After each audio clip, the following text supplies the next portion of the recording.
나의 영혼아 잠잠히 하나님만 바라라. 대저 나의 소망이 저를 쫓아나는도다. 오직 저만 나의 반석이시요 나의 구원이시요 나의 산성이시니 내가 동치 아니하리로다.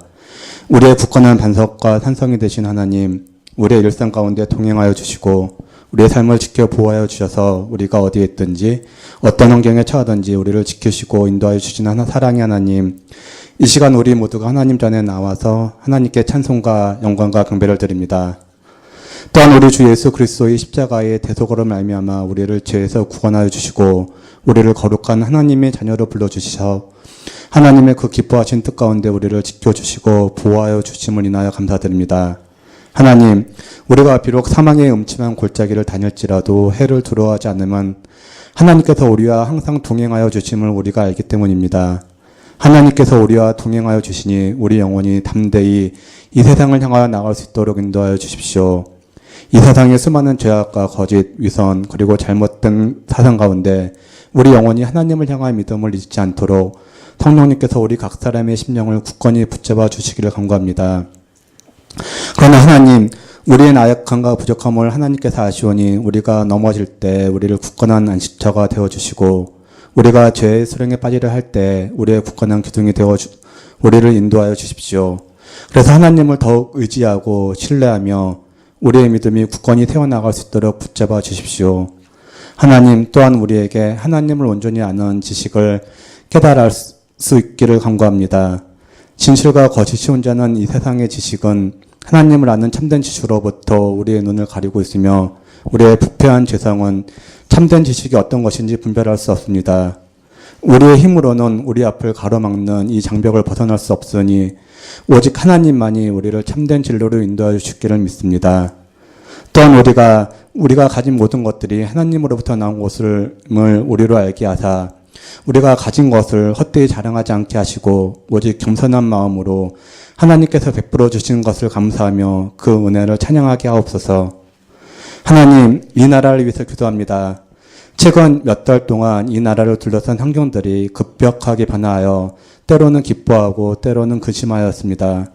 그러나 하나님의 인도하심으로 북한을 비롯한 주변국들이 대화와 타협으로 문제를 해결하기 위해 노력하기 시작하였습니다.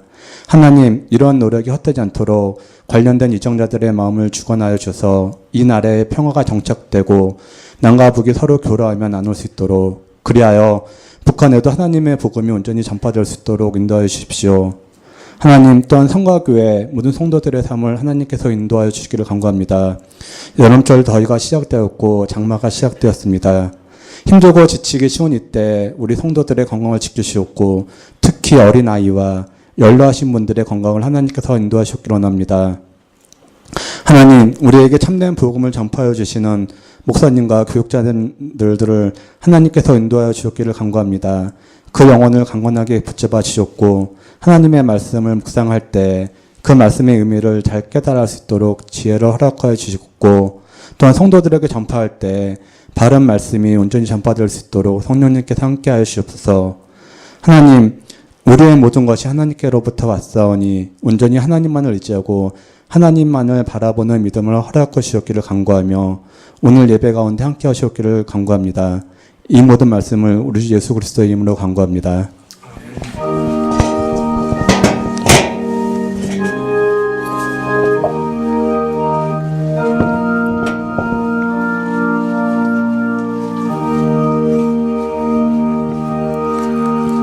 네, 말씀은 계시록 19장 1절부터 5절입니다.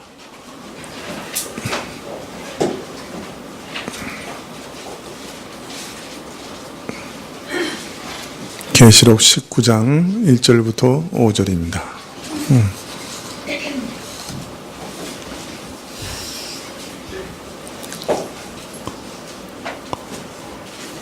예, 한 절씩 교독하시죠. 네. 2일 후에 내가 들으니 하늘에 허다한 무리의 큰 음성 같은 것이 있어 가로되 할렐루야, 구원과 영광과 능력이 우리 하나님께 있도다.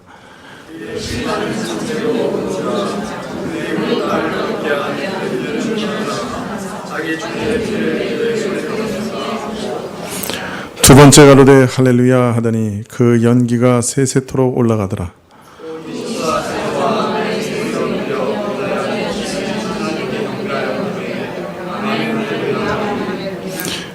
보좌에서 음성이 나서 가로되 하나님의 종들 곧 그를 경외하는 너희들아 물은 대수하고 다 우리 하나님께 찬송하라 하더라.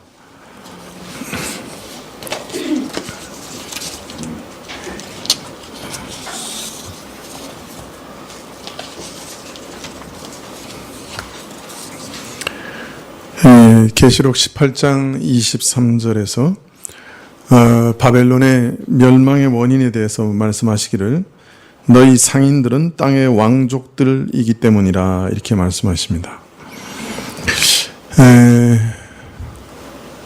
다시 말하면 돈을 가진 자들이 돈의 힘을 믿고 왕족 행세를 하며 권세를 휘두른다. 그런 말이 되겠지요. 즉 부에 대한 태도, 부를 소유한 자들이 그 부를 잘못 사용하는 모습이 심판의 원인이 된다는 말씀입니다. 사실 돈 자체는 그 죄라고 할 수 없죠.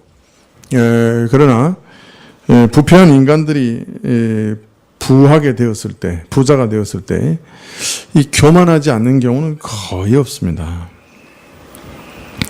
하나님이 주신 돈을 하나님이 기뻐하시는 방식으로, 하나님이 기뻐하시는 곳에 올바르게 사용하는 일들을 찾아보기는 참 어렵지요.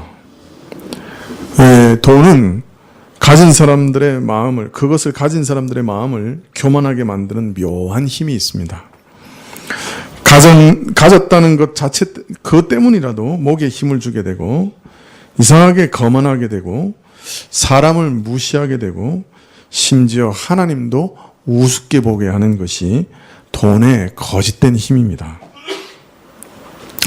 이처럼 돈을 사랑하는 자세, 돈으로 인해 교만해지는 것, 돈을 믿고 하나님을 멀리하는 것, 사람을 무시하는 것, 돈을 가지고 행세하는 모든 이런 태도, 돈이면 다 된다는 사고방식, 이런 것들이 하나님의 심판을 불러오는 것이죠. 그러므로 우리 성도는 그 가진 것에 대해서 참 겸비해야 합니다. 남보다 많이 가진 것이 있다면, 또 무엇인가 좋은 것을 가지고 있다면, 그것은 하나님께서 하나님과 세상을 잘 섬기라고 주신 기회임을 알아야 합니다. 가졌다고 갖지 못한 사람을 얕보는 교만한 자세 때문에 하나님의 진노가 하늘로부터 쫓아 나타나는 것을 우리는 알아야 합니다. 만일 그것을 안다고 하면 참 겸손한 자세로 늘 다른 사람을 섬기려고 할 것이에요. 그러나 참 우리 모습은 어떻습니까? 부한 사람을 보면 우리는 어떤 태도를 취합니까? 어떤 태도를 취하죠? 부자를 보면 일단 부러워합니다. 두 번째, 시기합니다. 막상 그 앞에 서면 위축됩니다. 주눅듭니다. 왜 그런지 모르게. 가난한 사람들 앞에 서면요, 뽐냅니다. 교만해집니다. 뒤에서 은근히 멸시합니다. 이런 모습들은 우리 모두가 상인들이 왕족들로 군림하는 세상의 원리에 물들어 있다 하는 것을 보여주는 한 증거이죠. 참 가진 것이 없어도 당당할 수 있는 것은 하나님의 특별한 은혜요, 가지고도 겸손할 수 있는 것은 더 특별한 하나님의 은혜입니다. 우리가 하나님의 은혜 받은 증표가 있는지요? 자, 바벨론 멸망의 두 번째 이유가 뭐냐? 이거는 전부 자본과 관계된 것, 그것을 이제 얘기하고 있는 건데요. 그 두 번째 이유는 뭐냐? 그 복술로 말미암아 만국이 미혹되었기 때문이다. 낮은 자나 높은 자를 가리지 않고 모두 부를 얻기 위해서는 수단과 방법을 가리지 않도록 바벨론은 미혹합니다.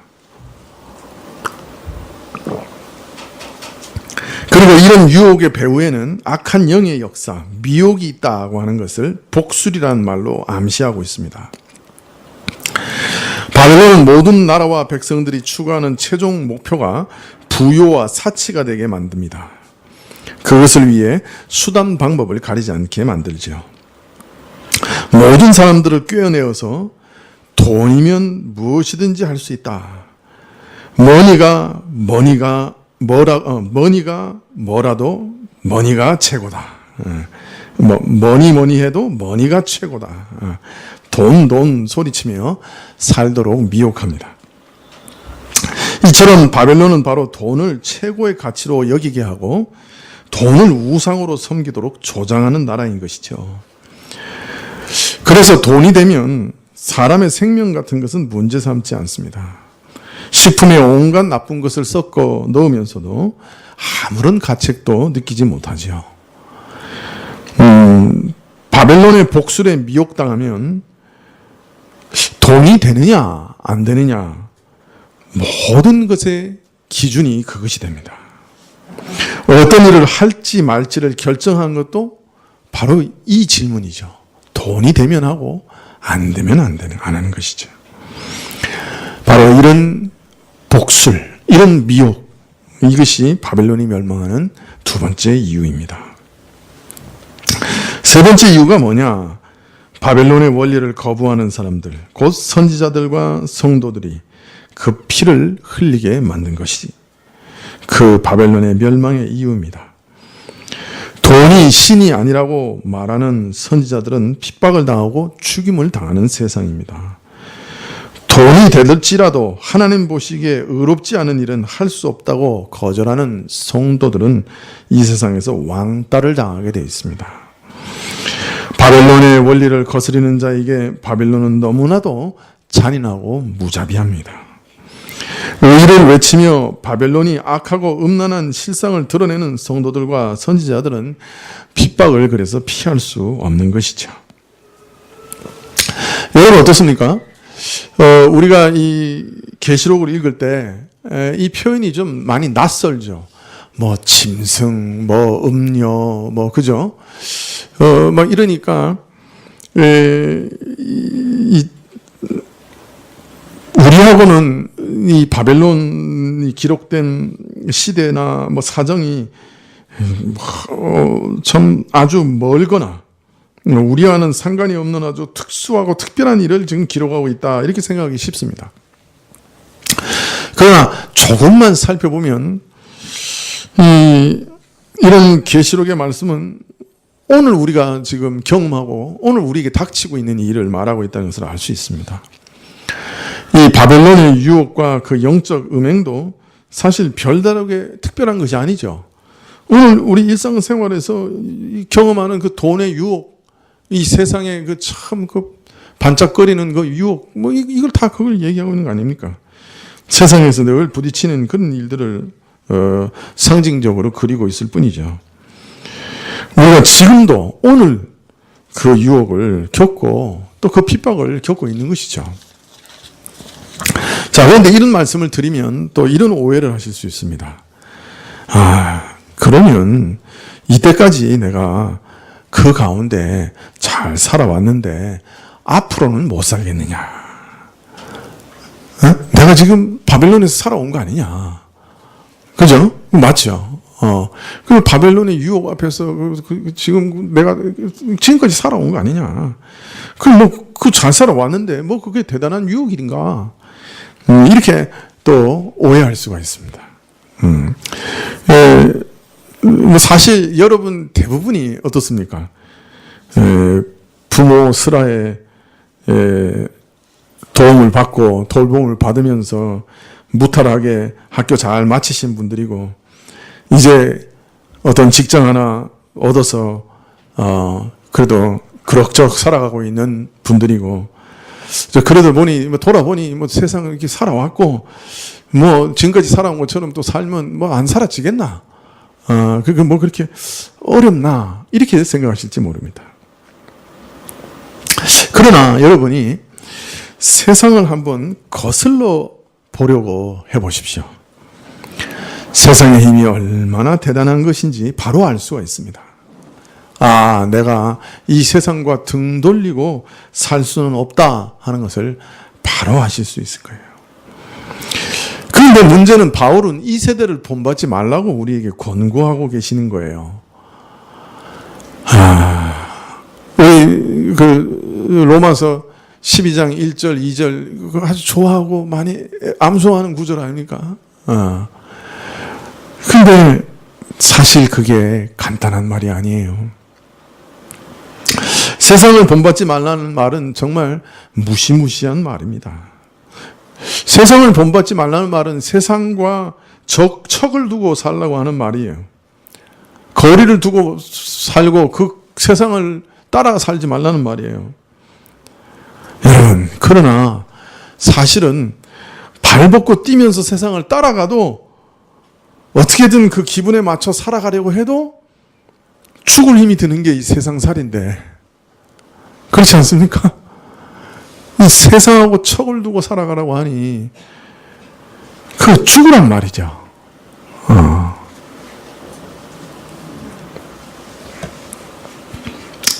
사실 우리가 지금까지 세상하고 짝을 해서 잘 살았죠. 더불어 잘 살아왔죠.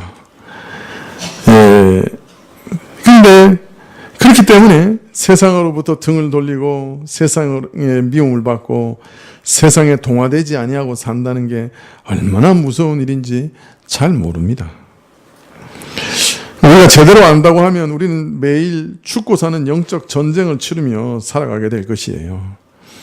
바벨론의 세력과 목숨을 걸고 싸우게 될 것입니다. 정말 성경 말씀대로 제대로 산다고 하면 매일 죽음과 맞부딪히며 살아갈 수밖에 없지요.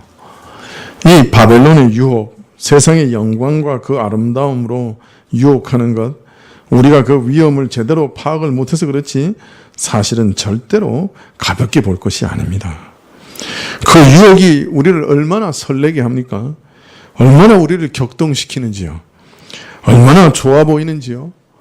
얼마나 탐심을 자극합니까? 참 믿음으로 세상과 싸우며 살아가려면 매일 목숨을 걸고 싸우지 않으면 안 되는 것이에요.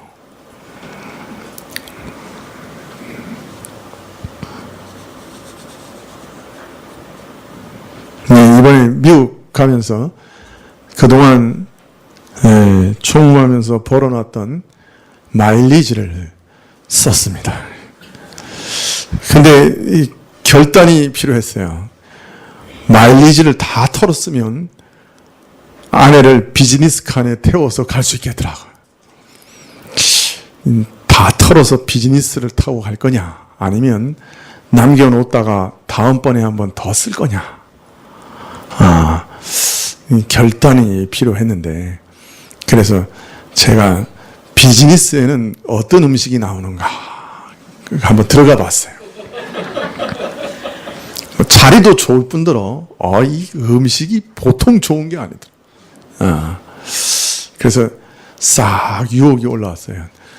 나도 돈을 투자해서 비즈니스로 한번 가볼까? 그래. 근데 그 돈이 어마어마한 돈이더라고요. 어마어마한 돈이더라고요. 끝내 비즈니스를 못 해왔습니다만 폼 나잖아요. 그죠? 이코노미로 가면 이 발을 뻗을 수가 없잖아요. 일부러 그렇게 만든 것 같아. 의자를 좀 높이면 다리라도 좀 넣을 수 있는데 다리를 못 넣게 그냥 일부러 그냥 좁게 만들어가지고 그냥 마치 닭이 닭장에 갇혀서 가는 그런 기분으로 비행기를 타고 가는 거예요. 근데 누워서 갈 수 있다는 게 얼마나 대단한 거예요. 거기다가 이렇게 막 앞에 앞저트도 있고 뒤저트도 있고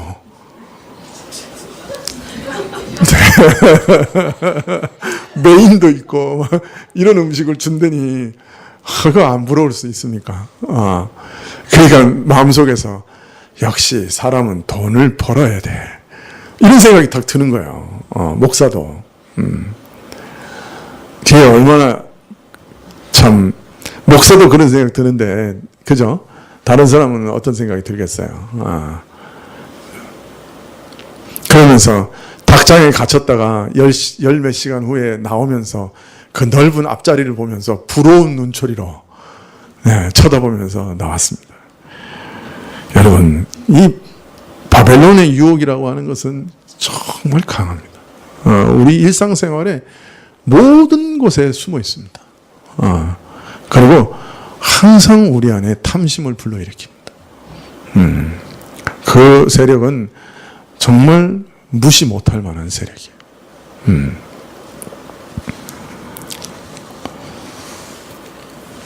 그러나 한 가지 우리가 또 기억해야 할 것은, 이렇게 싸워야 한다고 하니 당장 나가서 어떻게 뭘 변화를 시키려고 하는 분들이 있어요. 어떤 분들은 아주 대단한 결심을 하고 내가 다 변화시키겠다, 다 끊어버리겠다, 그런 분들이 계시죠.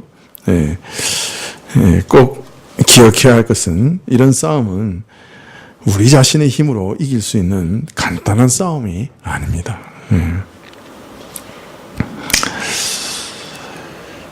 하나님께서 주신 은혜와 능력으로만 싸울 수 있는 그런 전쟁이에요. 성령께서 함께 하셔야만 싸울 수 있는 전쟁이에요. 이 성령의 도우심을 의지하는 원칙을 모르고 함부로 덤벼들다가 그냥 크게 꽈당 넘어져서 어려움에 처하는 참 안타까운 일들이 많습니다. 신자는 세상에서 살아갈 때 하나님의 은혜로 뱀처럼 지혜롭고 비둘기처럼 순결할 필요가 있는 것이에요. 하나님의 그런 은혜를 받아야 되는 거예요. 이것을 아주 생생하게 보여주는 것이 어디입니까? 그게 바로 광야예요. 이스라엘이 물 없고 양식 없는 그곳에서 어떻게 살았어요? 하나님께서 만나를 주시지 않으면 어떻게 먹고 살았겠어요? 반석에서 생수가 터져 나오지 않으면 어떻게 그 수많은 인생이 광야를 건너갈 수 있었겠어요? 은혜로 산 것이지요. 근데 예수님께서도 자기 제자들을 이 땅에 보내시면서 유일한 위로가 뭐예요? 내가 승천하면 누구를 보내신다 그랬어요? 보혜사 성령 하나님을 너희에게 보내겠다 그러셨죠. 그가 너희 안에 영원토록 계시리라. 이게 유일한 위로예요. 성령께서 우리 안에 계시면서 도우시는 그 은혜 없이는 우리가 살아갈 수 없다는 말이에요. 광야 같은 이 땅에 존재할 수 없어요. 신자로 살 수는 없어요. 우리가 세상에 살아가는 일이 실제로 얼마나 험악한가 제대로 보면 놀랄 것이에요. 왜냐하면 바벨론의 유혹은 너무나 강하고 또 바벨론은 저를 반대하는 자들에게는 너무나 잔인하고 무자비하기 때문에 그렇습니다. 그렇기 때문에 우리는 꼭 하나님의 은혜를 전심으로 의지하면서 이 바벨론과 싸우는 것을 연습해야 합니다. 이 사실을 꼭 기억하셔야 돼요. 자, 이 18장에서는 이 바벨론이 영영 무너져 사라지게 되었음을 선포하고 있습니다. 완전히 무너져서 다시 일어나지 못할 것이다 선언하고 계시는 거죠. 이처럼 17장, 18장은 하나님을 회방하고 성도를 핍박하는 이 짐승의 권력과 그 위에 군림하는 바벨론의 멸망에 대해서 말씀하셨다고 하면, 오늘부터 살피게 될 이 계시록 19장은 먼저 이 바벨론의 멸망이 갖는 의미를 또 다른 시각에서 우리에게 알려주시고 있습니다. 바벨론의 멸망이 무엇을 뜻하는가 더 긍정적인 시각에서 알리고 있는 것이죠. 19장 1절에 이렇게 말씀합니다. 이 일 후에 내가 들으니 하늘에 허다한 무리에 큰 음성 같은 것이 있어 가로되 할렐루야 구원과 영광과 능력이 우리 하나님께 있도다. 이 일 후에라는 말로 시작하고 있기 때문에 자꾸 우리는 지금까지 기록한 사건 다음에 그 다음에 일어나는, 시간적으로 그 다음에 일어나는 어떤 사건을 기록하고 있으리라 이렇게 기대합니다. 바벨론의 확실한 멸망 다음에 어떤 일이 일어나는가 그것을 말씀하시는 것 아닌가 이해하기 쉽습니다.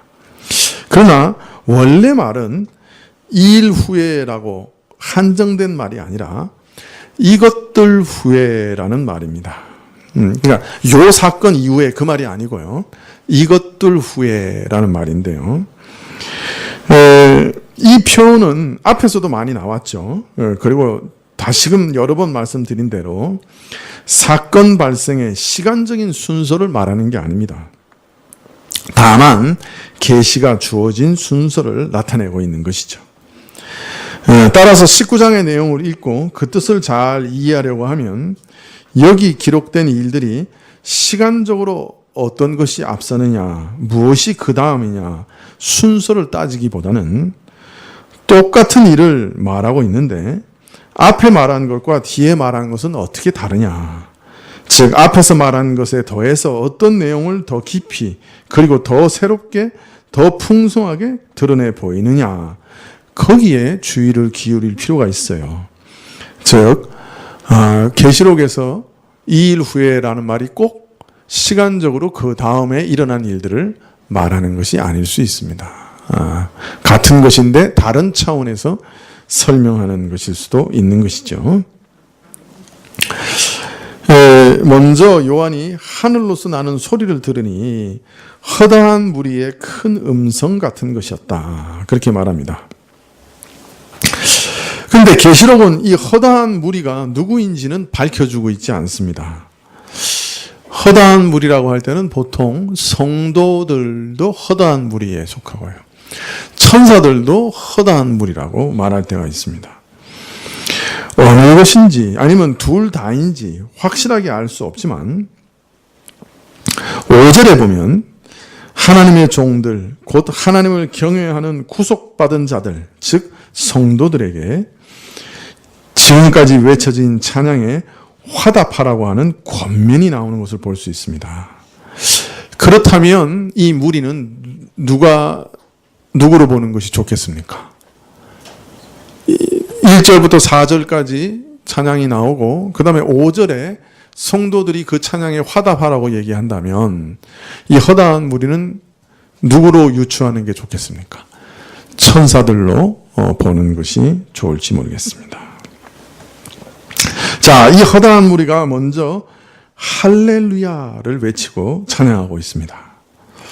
우리가 오늘날 이 할렐루야라고 하는 말은 너무나 익숙한 말이죠. 교회에서 많이 부르는 찬양입니다. 찬양할 때 많이 사용하죠. 그런데 성경을 보면 사실은요, 이 할렐루야라는 말은 시편과 계시록에만 딱 나옵니다. 시편에서도 이렇게 성전에 올라가면서 특별히 이스라엘의 구속을 찬양하는 몇몇 찬양 시편에 집중적으로 나옵니다. 그래서 이게 18번인가 나오죠. 그리고 계시록에 4번 나오는데요. 계시록에서도 모두 이 19장에서 나옵니다. 그래서 1절, 3절, 4절, 6절에 나옵니다. 할렐루야는 여호와를 찬양하라 그런 뜻인데요. 하늘에서 허다한 무리가 할렐루야 찬양을 드리고 있습니다. 이게 참 매우 특별한 모습이죠. 신약에서는 여기가 처음이에요. 할렐루야라는 말이 나오는 게. 그것도 히브리어 할렐루야를 그대로 음역해서 헬라어로 할렐루야라고 쓰고 있어요. 그래서 이 구약의 성도들의 외침을 그대로 가져와서 쓰고 있는 거죠. 이렇게 특별하게 할렐루야 찬양을 드리는 이유가 뭐냐? 먼저 우리 하나님은 구원과 영광과 능력의 하나님이라. 구원과 영광과 능력이 우리 하나님께 있기 때문이라. 1절에 이렇게 노래하고요. 2절에는 그의 심판이 참으로 의롭기 때문이라. 이렇게 노래하고 있고 또 은행으로 땅을 더럽게 한 큰 음녀를 심판하사 자기 종들의 피를 그 손에 갚으셨기 때문이라. 이렇게 말씀합니다. 그러니까 할렐루야라고 찬양하는 이유가 세 가지예요. 뭐 어떤 면에서는 한 가지인데, 첫 번째는 하나님이 구속의 하나님이시다. 두 번째는 하나님의 심판은 의롭다. 세 번째는 그 하나님께서 모든 종들의 핏값을 갚으시기 때문이다. 이제 이렇게 찬양하고 있습니다.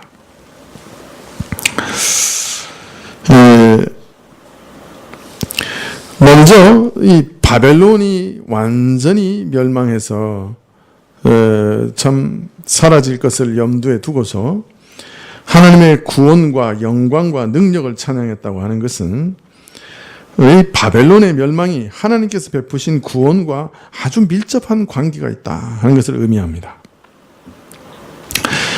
바벨론을 심판하시는 것과 하나님께서 베푸시는 구원이 무슨 관계가 있는가 의아하게 생각하기 쉽지만은 우선 표면적으로 생각해도 이 바벨론이 누굽니까?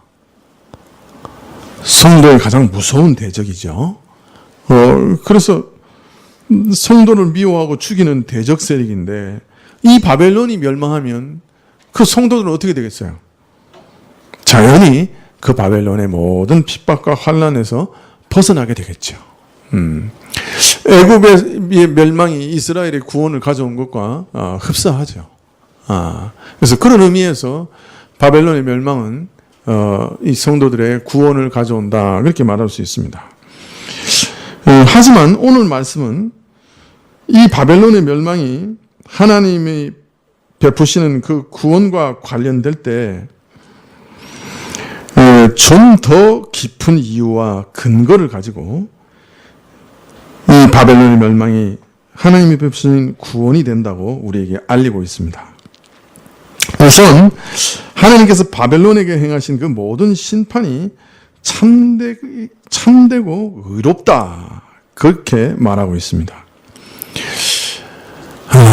참 심판이 참되고 의롭다고 하는 말씀이 얼마나 기쁨이 되는지 모릅니다.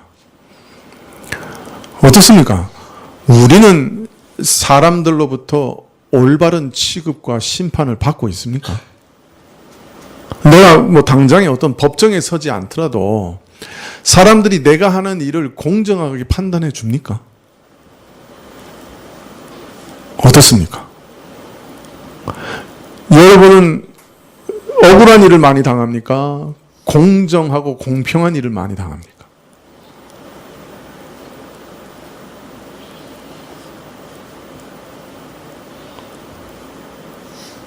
별로 억울한 일을 당해보신 적이 없는 모양이네요.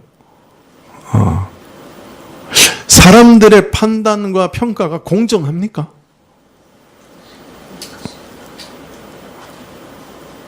늘 우리가 불평하는 게 아내가 나를 공정하게 판단해 주지 않아.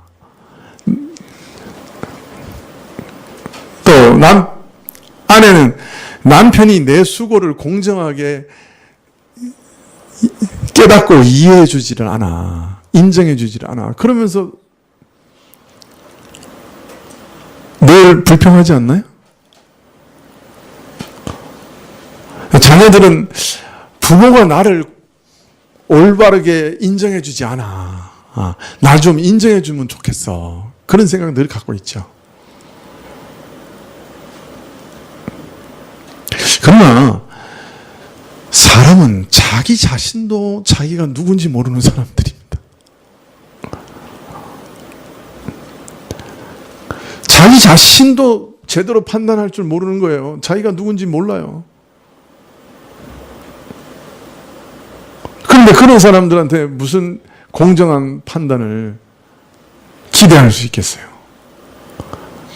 자기도 자기가 누군지 모르는데, 자기도 자기 자신을 올바르게 판단하거나 비판하거나 평가할 수 있는 능력이 없는데 내가 누군지 압니까?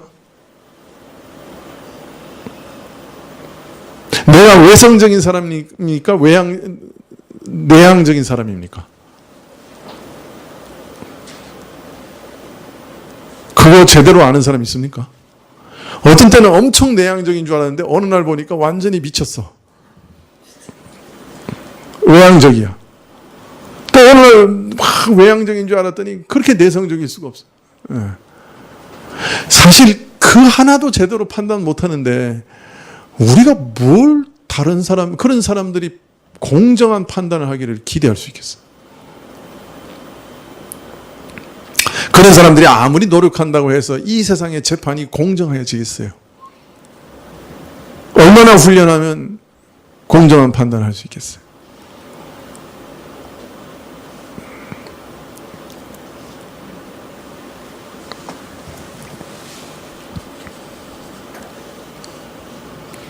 하나님의 심판이 참으로 의롭고 공정하다고 하는 것은 우리에게 큰 위로가 됩니다. 그러나 이 공정하고 의로운 판단이, 심판이 바벨론에 행해졌다고 하는 것이 또 우리에겐 큰 위로가 되는 거예요.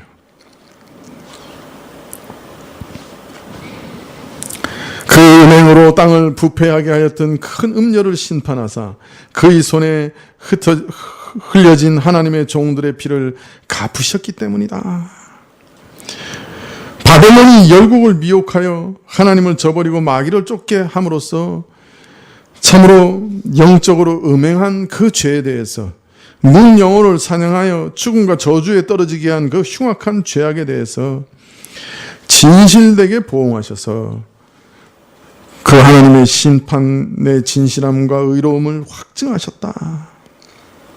그리고 이렇게 함으로써 불의하게 억울하게 흘려진 성도들의 피를 신원하셨다.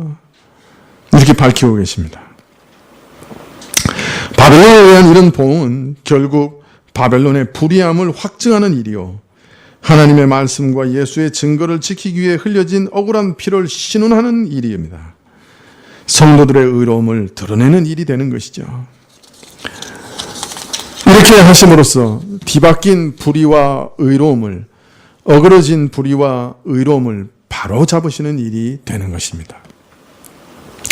바벨론은 그 불의한 행위에 합당한 보응을 받음으로써 그 불의함이 만천하에 드러났고, 성도들은 바벨론의 불의함이 드러남으로써 그들의 의로움, 그들에게 핍박을 받고 죽은 그들의 의로움이 드러나게 된 것입니다. 결국은 성도들이 옳았다고 하는 사실이 드러나서 그 억울한 사정이 신원되는 것이죠. 억울하다고 하는 사실이 드러나는 것이 무슨 신원이 되느냐, 그렇게 말하기 쉽습니다만은, 많은 경우 억울한 일을 당한 사람들은 뭐라 그럽니까? 누가 그 뭐 물질적인 배상해 주는 것도 다 싫다. 내 억울한 사정만 밝혀달라. 이렇게 절실하게 요구하는 것을 볼 수 있습니다. 내가 붙든 그것이 틀리지 않고 옳았다. 성도들이 멸시와 핍박을 받으면서 이 세상 사람들이 다 어리석다고 하는 그 믿음을 끝까지 붙들고 지킨 것이 헛되지 않았다. 결국 그가 옳았다. 그것이 드러나는 것이 성도들이 당한 모든 억울함에 대한 보상이 되는 것입니다. 그것이 가장 값진 보상이 되는 것이죠. 마지막 날 모든 사람들의 눈앞에서 저들의 믿음이 옳았구나, 저들이 정말 믿은 것이 참된 사실을 믿었고 저들의 증언이 올바른 것이었구나. 그리고 바벨론의 모든 불의가 드러날 것입니다. 바벨론이 세상을 구원할 것 같았고, 바벨론은 그래서 엄청난 영광과 능력을 드러내었습니다. 그러나 그가 심판당하는 날 참된 구원과 영광과 능력은 오직 하나님께만 있으며, 그런 하나님을 믿는 신자들의 피 흘림도 참으로 올바른 믿음 안에서 행해진 순교였다 하는 것이 드러나면 성도들의 모든 억울함이 신원되는 것이죠. 그러므로 하나님이 의로운 심판을 베푸사 바벨론의 모든 그 핏값을 갚으시는 그 심판이 성도들에게 구원이 된다 하는 것은 우리가 이해할 수가 있는 것입니다. 자, 두 번째 할렐루야 찬양이 나옵니다. 19장 3절에. 근데 그 찬양의 내용이 이렇게 나옵니다. 그 연기가 세세토록 올라가더라. 네, 여기 그 연기는 원래 정확하게 번역하려면 그녀의 연기입니다. 그녀의 연기. 그 여자의 연기입니다. 그럼 누구의 연기겠습니까? 예? 음녀 바벨론의 연기죠. 자, 그 연기가 세세토록 올라간다는 말은 무슨 뜻일까요?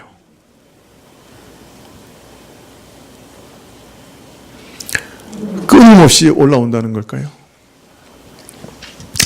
이 말씀은 계시록 19장 20절과 연관이 있습니다. 계시록 19장 20절을 보면 짐승이 잡히고 그 앞에서 이적을 행하던 거짓 선지자도 함께 잡혔으니, 그래서 쭉 뒤에 보면 이 둘이 산채로 유황불 붙는 못에 던지었다. 여기 불과 유황이 붙은 못이 나옵니다. 여러분, 불과 유황이 그러니까 유황이 막 타오르는 그 불못은 무엇이 막 올라오겠어요? 연기가 올라오겠죠. 여러분, 그 화산에 가면 그 유황이 막 쏟아져 나오면서 연기가 막 올라오는 그런 자리가 있어요.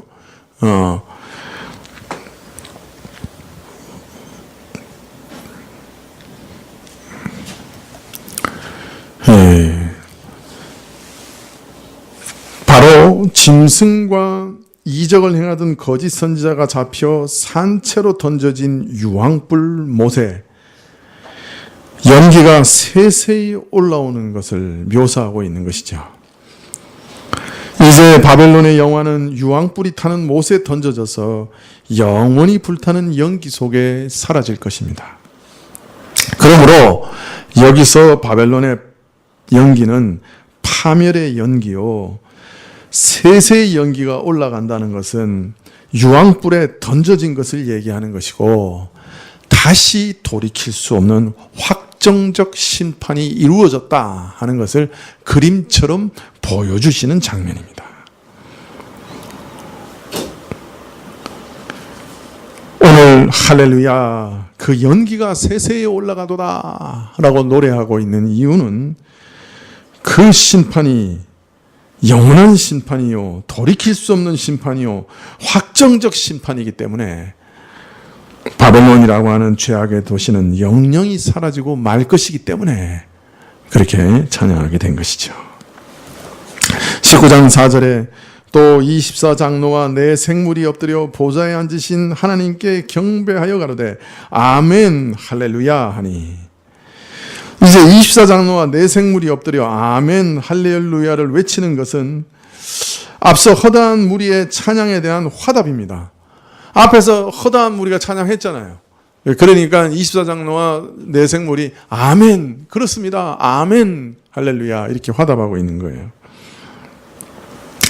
구원과 영광과 능력이 하나님께 있습니다. 하늘의 음성이 크게 외치자 아멘, 그 찬양이 옳습니다. 그리고 화답하고 있는 것이죠. 사실 우리가 감격이 확 밀려올 때는 그 많은 언어가 필요하지 않죠. 그죠? 그냥 아멘, 그렇게 참 한마디 말로 우리 심정을 표현할 때가 많습니다. 내 생물과 24장로도 이제 완성된 구원을 바라보면서 역사의 마지막 완성과 심판을 보면서 그 많은 언어가 필요 없었어요. 아멘, 할렐루야, 짧은 외침으로 그들의 감격을 다 드러내고 있는 것이죠. 참, 우리가 몹시도 힘겨운 일들을 당하고 오랫동안 연단을 당하고 마음속에 참 시련과 고통이 오래 지속된 다음에 기가 막힌 은혜로 회복된 사람의 입에서 그저 한마디 나옵니다. 하나님 감사합니다. 그걸로 족한 것이죠. 그 한마디에 온 마음이 다 실려 나오죠. 하나님 감사합니다. 그 한마디로 실려 나오는 거죠. 아멘, 할렐루야. 이렇게 외치는 24장 노아 내 생물의 이 짧은 찬양은 하나님의 종들의 억울한 피가 흘러넘친 역사를 낱낱이 지켜본 존재로서 이제 이 바벨론의 의로운 심판을 행하신 하나님의 그 행사를 바라보면서 환호와 기쁨과 감격이 한마디로 쏟아져 나오는 거죠. 아멘, 할렐루야. 아멘, 그렇습니다. 사실 우리가 이 땅에서도 이 아멘 한마디 속에 모든 것이 다 들어있죠. 우리가 어떤 일을 당할지라도 아멘 이렇게 외칠 때 우리는 하나님께서 이 행하신 모든 일에 의로우십니다 고백하는 것입니다. 아멘 이렇게 고백할 때 하나님의 모든 뜻은 선하신 것입니다 라는 믿음이 거기 담겨 있습니다. 아멘 외치는 성도는 하나님의 뜻이면 그 모든 것이 선한 줄 알고 기쁨으로 순종하겠습니다 하는 마음을 담아 고백하는 것입니다. 비록 내 짧은 지혜와 생각으로는 이해 안 가는 일들이 많이 일어날지라도 내 인생에 수도 없이 일어날지라도 하나님께서 행하시는 모든 일은 선하시다고 하는 믿음과 궁극적으로 하나님 홀로 의로우시며 선하시다고 하는 그 믿음을 아멘이라는 말로 찬양하며 고백하는 것입니다. 이어지는 할렐루야 하는 찬양은 하나님을 찬양하겠습니다. 하나님을 찬양하라 하는 말입니다. 하나님 홀로 선하시고 그 행사가 다 선하심을 믿기 때문에 다 함께 찬양합시다 하는 기쁨과 감사가 거기 들어 있습니다. 물론 우리가 새하늘과 새 땅에 가서 아멘 할렐루야를 외칠 때는 이 땅에서 이해하지 못했던 모든 것들이 분명히 드러날 것이기 때문에 이해하지 못하는 가운데 하나님을 찬양하는 일은 없을 겁니다. 그날에는 100% 모든 것을 이해하며 하나님의 선하심을 확신하며 감격하여 아멘 할렐루야를 부르겠지요. 어떤 면에서는 이해하지 못하면서도 그래도 할렐루야 아멘 할렐루야라고 외칠 수 있는 기회는 이 땅에서밖에 없습니다. 우리의 믿음으로 아멘 할렐루야라고 외치면 그것이 우리의 가장 선한 믿음의 고백이 될 것입니다. 내게 닥치는 상황을 환경을 다 이해하지 못한다 할지라도 하나님의 선하심과 그 행사가 의로우심을 나는 여전히 믿습니다. 아멘 할렐루야 그렇게 외치는 것이죠. 5절에 보좌에서 음성이 나서 가로되 하나님의 종들 곧 그를 경외하는 너희들아 물론 대소하고 다 우리 하나님께 찬송하라 하더라.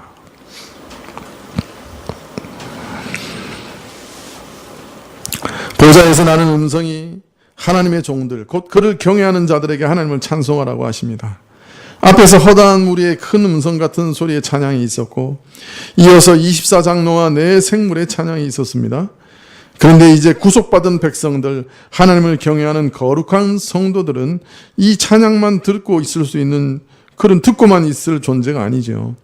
사실은 누구보다 더 감격스러운 찬양을 드러내야 할 존재들입니다. 천사들은 죄를 알지 못하기 때문에 영광의 하나님을 모셔선 기쁨은 있으나 구속받은 감격은 사실 알지 못합니다. 원수의 손에서 구출받은 그 은혜를 알지는 못합니다. 그러나 구원받은 성도들은 그 누구보다 큰 소리로 감격스럽게 찬양할 자들이요. 그 찬양의 주제는 다름 아닌 구원이죠. 찬송을 하라고 하면서 물론대소라는 표현을 씁니다. 구원받은 성도들 곧 하나님을 경외하는 자들은 그 누구도 예외 없이 차별 없이 찬양할 수 있습니다. 찬양은 모든 성도들의 특권입니다. 세상에서 살아왔던 모습이 어떠하든지 아무도 예외 없이 하나님을 찬양할 이유가 충분하다는 말입니다. 아무도 예외 없이 우리 성도들에게는 찬양할 이유가 있습니다. 하나님의 구원의 영광과 축복을 받았다면 세상에서 살았던 그 어떤 상대적인 차이는 아무것도 아니지요. 건강하게 살았던 사람도 찬양할 것입니다. 병약하게 살았던 사람도, 고통을 많이 겪었던 사람도 찬양할 것입니다. 부유하게 살았던 사람도 찬양할 이유가 있고, 가난하게 살았던 사람도 찬양할 이유가 있습니다. 세상에서 미움을 받은 사람도 찬양할 것이요, 하나님 나라를 사랑하기 때문에 바벨론의 권세자들에게 핍박받은 자들도 찬양할 것입니다. 예수님 때문에 세상의 모든 것을 잃어버린 사람들도 이제 마음껏 찬양하게 될 것입니다. 작은 자나 큰 자나 모두 찬양하라. 우리는 마지막 날뿐 아니라 오늘도 찬양할 수 있습니다. 여러분 혹시 오늘 고난 중에 계십니까? 하나님을 찬양하십시오. 오늘 하나님은 사랑해서 세상에서 외톨이가 되었습니까? 하나님을 찬양하십시오. 오늘 하나님이 함께 하시는 은혜의 손길을 느끼십니까? 하나님을 찬양하십시오. 아프고 힘들고 외롭고 고달프십니까? 하나님을 찬양하십시다. 기쁜 일이나 슬픈 일이나 환난이나 평탄한 길이나 그 어떤 길을 만난다 할지라도, 푸른 초장에 머물렀을지라도, 사망의 음침한 골짜기를 지나고 있을지라도 하나님을 찬양하십시다. 하나님을 경외하는 하나님의 종들은 이 땅에서 영원한 하늘의 찬양을 부르다가 하늘에서도 영원히 하나님을 찬양할 거룩한 백성들이기 때문이죠. 할렐루야. 하나님을 찬양하십시다. 자, 6절부터는 이 초대를 받은 허다한 무리의 성도들이 찬양하는 찬양이 나옵니다. 근데 이 찬양의 내용이 매우 특별한 것입니다. 그건 뭐냐면 어린 양의 혼인잔치에 대한 찬양입니다.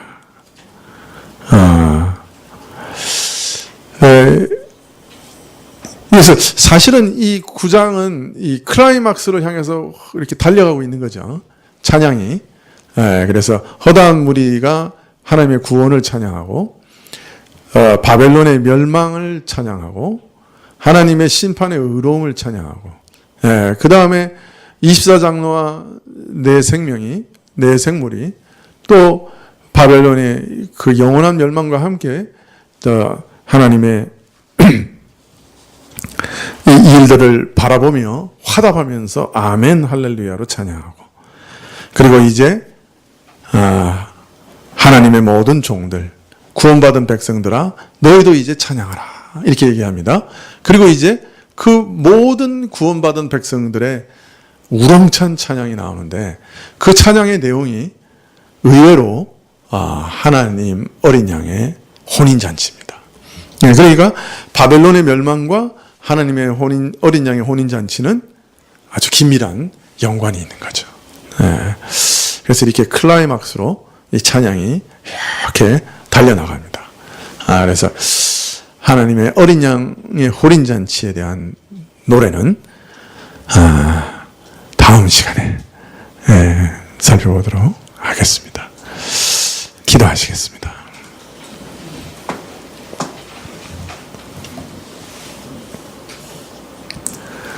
아버지 하나님, 우리에게 찬양할 특권을 주시니 감사합니다. 특별히 환난과 어려움 가운데, 고통과 고난 가운데 하나님의 선하심을 온전히 경험할 수 없는 그런 가운데, 답답한 가운데, 혼돈스러운 가운데 왜 이런 일이 내게 일어납니까? 두려운 가운데, 그러나 하나님은 선하시고 의로우신 분이십니다. 찬양할 수 있는 놀라운 특권과 은혜를 주셔서 감사합니다. 주여, 이 땅에 있는 동안 우리가 비록 하나님의 선하심을 완전히 이해할 수는 없다 할지라도 입을 열어 우리의 믿음을 고백하게 하옵소서. 주는 의로우고 선하신 분이시라고, 아멘 할렐루야 노래하게 하옵소서. 예수님의 이름으로 기도합나이다. 아멘.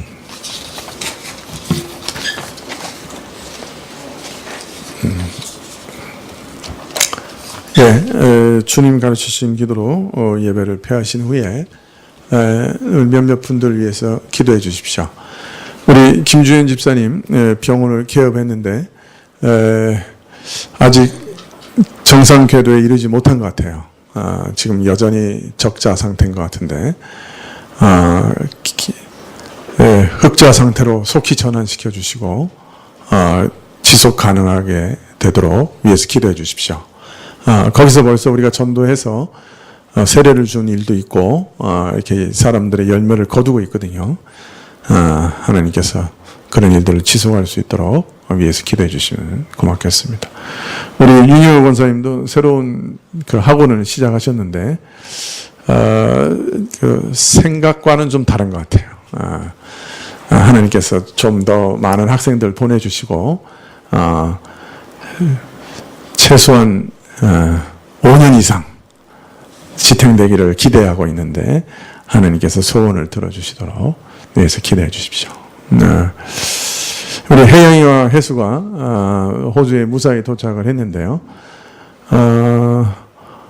내 생각으로는 보낸 엄마는 엄청 충격을 받고 있을 거고 둘은 엄청 즐거울 거예요, 지금.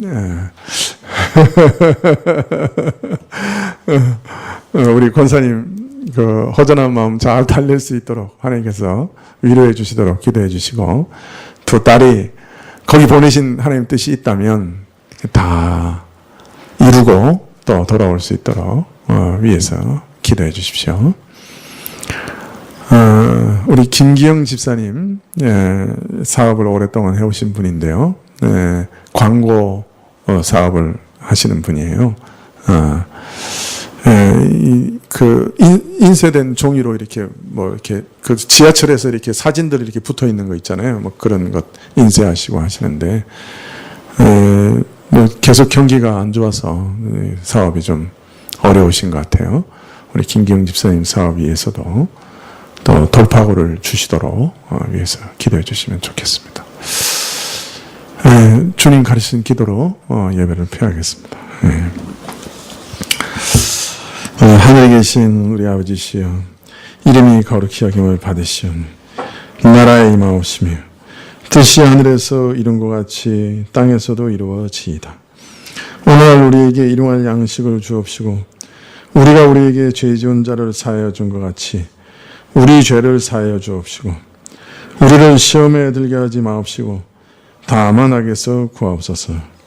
대개 나라와 권세와 영광이 아버지께 영원히 있사옵나이다. 아멘.